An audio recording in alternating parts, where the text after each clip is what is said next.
These are resettling in the U.S. after the Taliban took over their home country.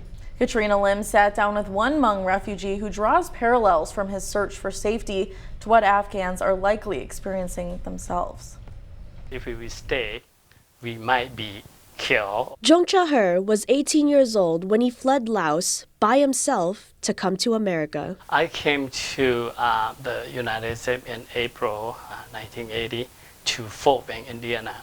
And the first thing in April, still very cold, and I see snow. The U.S. utilized Hmong soldiers to try and stop the spread of communism during the Vietnam War. The Hmong people, we are the feet and the hand of the CIA.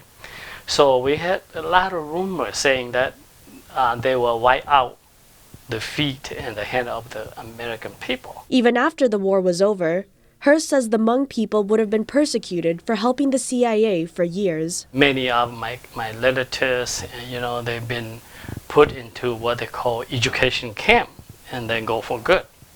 They never come back. Afraid he would experience the same fate, Her crossed the Mekong River to Thailand, where he temporarily stayed at the Ba Vin Nai refugee camp. Let me point out here, okay? This me. Before going to America. Coming to the United States, it's very difficult because just like you being born again. All alone, he initially felt out of place in a strange country. You have to learn how to speak, learn how to eat food, and learn how to live in the very cold. Her needed a sponsor to be allowed in the country, and a church in Indiana agreed to be responsible for him and help him resettle. They rent the home and furniture, and then brought clothing, all kinds of those things.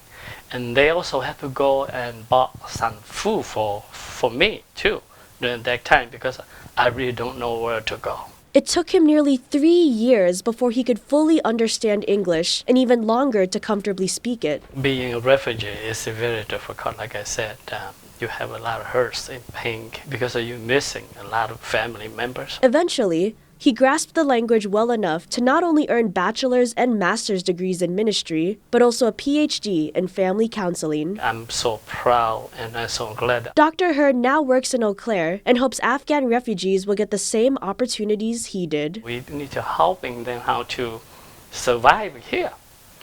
We need to work together. I would like to just say to the Afghan brothers and sisters saying that welcome